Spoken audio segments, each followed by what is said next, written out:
عاشق جنات کا معاملہ بڑا ہی خطرناک ہوتا ہے۔ اس کی وجہ یہ ہے کہ یہ جنات دو طرح سے کسی کو تکلیف دیتے ہیں۔ یا تو ایسا ہوتا ہے کہ عموماً جو عورتوں کے ساتھ عاشق جنات کا مسئلہ بنتا ہے، جنات انہیں تنگ کر رہے ہوتے ہیں، اس کی وجہ یہ بنتی ہے کہ جو عموماً بے پردگی کا ماحول ہے۔ رسول اللہ صلی اللہ علیہ وسلم نے خوشبو لگا کر گھر سے نکلنے سے منع کیا ہے، اور آپ علیہ السلام نے فرمایا کہ جب کوئی عورت اپنے گھر سے عطر لگا کے نکلتی ہے فہی زانیہ، وہ زانیہ ہے، وہ بدکارہ ہے۔ اور اسی طرح سے جو خاص مواقع کی دعائیں اللہ کے پیغمبر علیہ السلام نے بتائی ہیں، جن میں سے واش روم جانے کی دعا ہے، خاوند بیوی کے ملنے کی دعا ہے، اب ان دعاؤں کا اہتمام نہیں کیا جاتا، تو یہ عاشق جنات کا مسئلہ بن جاتا ہے۔ مردوں کے ساتھ بھی ایسا ہوتا ہے، عورتوں کے ساتھ بھی ہوتا ہے۔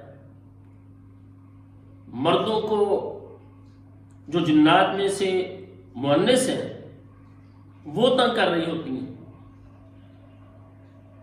اور جو عورتوں کا مسئلہ ہے، بچیوں کا معاملہ ہے، اس میں جو جنات ہیں ان میں سے جو مذکر ہیں وہ تنگ کر رہے ہوتے ہیں۔ اور اس کی بنیادی وجہ کیا بنتی ہے؟ ایک تو یہ ہے کہ بے حیائی جو ہمارے معاشرے میں عام ہے، جو فلمیں دیکھنے والے ہیں، گندی فلمیں، بری مجلسیں، ان کا بھی اثر ہوتا ہے۔ اس وجہ سے بھی یہ مسائل بنتے ہیں۔ غیر عورتوں سے خلوت اختیار کرنا مردوں کا، اس کا نتیجہ بھی یہ نکلتا ہے۔ تو یہ کیفیت سب سے خطرناک ہوتی ہے۔ ایک تو یہ کہ عام طور پر خود بخود یہ مسئلہ کہیں سے ہو گیا، کہیں سے جنات چمٹ گئے، اور وہ مرد کے ساتھ محبت کرنے والی عورتیں، یا کہہ لیں کہ جو جنات ہیں ان میں سے جو مؤنث ہیں وہ ہوتی ہیں، اور جو مرد ہیں، جو عورتیں ان کے ساتھ جو جنات میں سے مذکر ہیں وہ ہوتے ہیں تنگ کرنے والے۔ اور بعض اوقات ایسا بھی ہوتا ہے کہ جو محبت کا جادو کرواتے ہیں محبت کے لیے، اور ہمارے ہاں تو لوگ جگہ جگہ پر بیٹھے ہوئے ہیں، محبوبہ آپ کے قدموں میں، آپ کا ہر کام ہو جائے گا، جہاں آپ چاہتے ہیں آپ کی پسند کی شادی ہوگی۔ تو ایسے لوگ کیا کرتے ہیں؟ جادو کے ساتھ جنات کو مسلط کرتے ہیں، اور نتیجہ اس کا بدتر ہوتا ہے،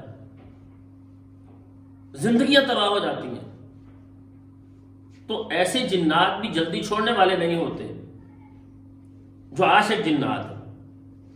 اب ان کی علامات جو عموماً ظاہر ہوتی ہیں وہ یہ ہوتی ہے کہ اگر کوئی مرد ہے یا عورت ہے جس کے ساتھ یہ مسئلہ ہو رہا ہے، وہ تنہائی پسند، اکیلا رہنا پسند کرتا ہے، لوگوں کے ساتھ بات نہیں کر سکتا، اس کے اندر یہ جھجک پیدا ہو جاتی ہے۔ اور اسی طرح سے شادی شدہ ہے، مرد ہے یا عورت ہے، وہ ایک دوسرے سے ملنے سے ہچکچاہٹ بھی محسوس کرتے ہیں۔ اور بعض مریض ایسے ہوتے ہیں کہ جو خاوند بیوی ہیں، شادی شدہ ہیں، مرد بھی عورت بھی، تو ان کے ساتھ بھی یہ مسائل ہوتے ہیں۔ اور وہاں کیا ہوتا ہے، خاوند بیوی ہیں تو وہ آپس میں مل نہیں پاتے، وہ مباشرت نہیں کر سکتے، عورت چیخنا شروع کر دیتی ہے، مرد کو گھبراہٹ شروع ہو جاتی ہے۔ اسی طرح سے بعض مریضوں کے ساتھ ایسا ہوتا ہے کہ خواب کے اندر لباس اتر جاتا ہے، مرد اٹھا تو لباس اس نے پہنا ہوا تھا جب سویا، لیکن جب بیدار ہوا تو اس کا جو ہے وہ لباس اتر گیا۔ اور اسی طرح عورتوں کے ساتھ بھی ہوتا ہے۔ یا بعض اوقات ایسا ہوتا ہے کہ مرد کے بدن پر عورتوں کے بال ملتے ہیں، نوجوان ہے، شادی شدہ بھی نہیں ہے، اور اس کے جسم پر یہ معاملہ ہو رہا ہے کہ عورتوں کے بال اس کے جسم سے ملتے ہیں، اس کے جسم کے ساتھ چمٹے ہوئے ہوتے ہیں۔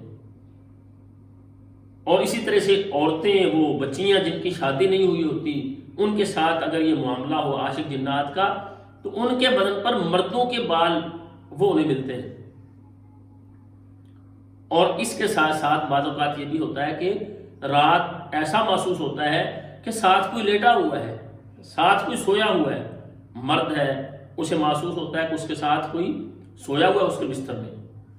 کوئی عورت ہے اس کو یہ محسوس ہوتا ہے. اور باقاعدہ مریض بتاتے ہیں کہ مجھے تو ایسا ہوتا ہے، مجھے ایسا فیل ہوتا ہے کہ جیسے کوئی ساتھ لیٹا ہوا ہے اور اس کے سانس لینے کی جو آواز ہے وہ بھی مجھے سنائی دیتی ہے.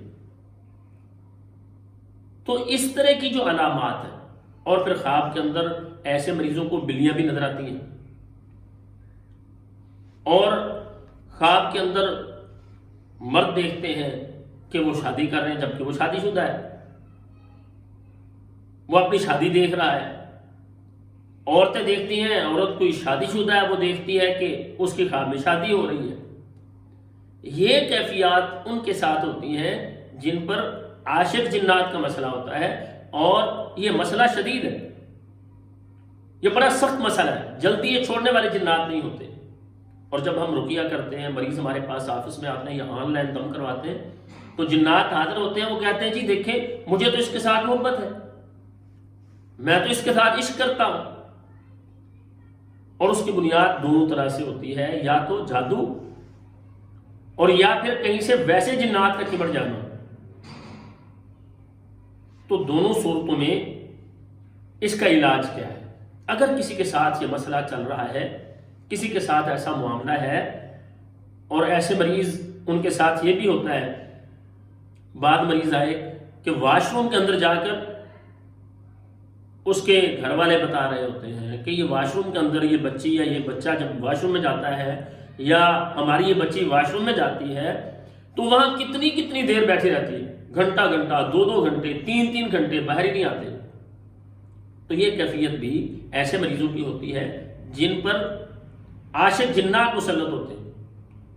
اگر کسی کے ساتھ ایسا مسئلہ ہے تو کرنا یہ چاہیے سب سے پہلے اپنی نمازوں کو دیکھیں، اگر کوئی سستی ہے اس کو دور کریں، کیونکہ اللہ تعالیٰ کی مدد چاہیے تو وہ نماز کے ساتھ ملے گی. اپنے رب کے ساتھ اپنا تعلق اچھا کریں، جو عبادات کے اندر فرائض کے اندر ہماری کمیاں ہیں ان کو سب سے پہلے ہم دور کریں. اور پھر صبح و شام کے اذکار ہیں، آداب ہیں، سونے کے جاگنے کے، ان کا اہتمام کریں. واش روم جانے کی نکلنے کی دعا پڑھیں. اسی طرح سے خاوند بیوی جب ملتے ہیں اس موقع کی جو دعا ہے اس کو ضرور پڑھیں. ہر کام کے ساتھ بسم اللہ کی عادت بنا لیں. اٹھے ہیں بسم اللہ، بیٹھے ہیں بسم اللہ، بہت زیادہ اس کو پڑھیں.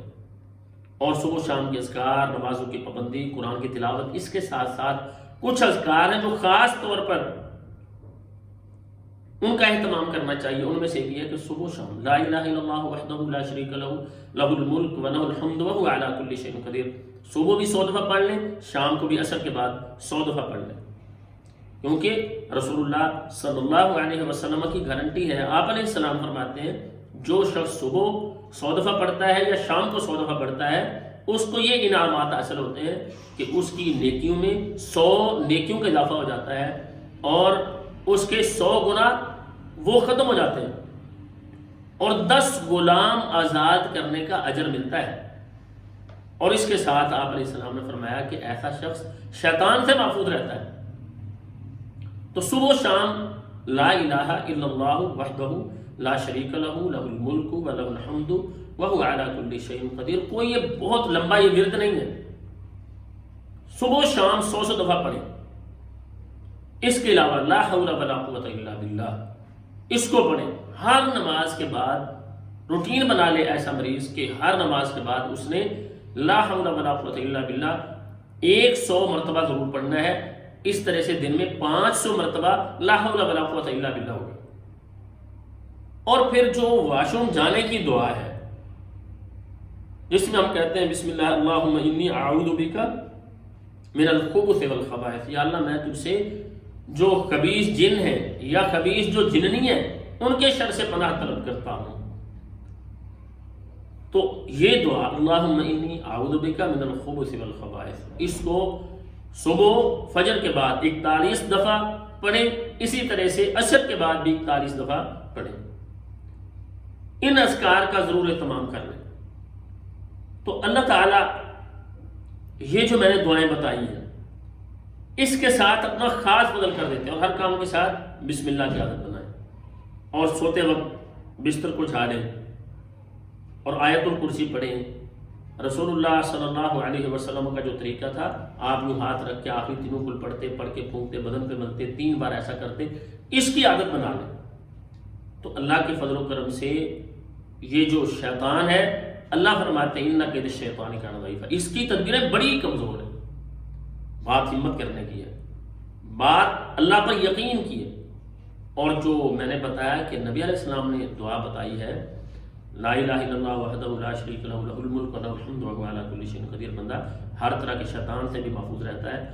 سو ہم دعا گو ہے اللہ تعالیٰ جتنے بھی مسلمان مرد عورتیں بچے بیمار ہیں، روحانی بیماریوں میں مبتلا ہے یا جسمانی بیماری میں مبتلا ہے، اللہ تعالیٰ سب کو شفائے کاملہ عاجلہ عطا فرمائے۔ السلام علیکم ورحمۃ اللہ وبرکاتہ۔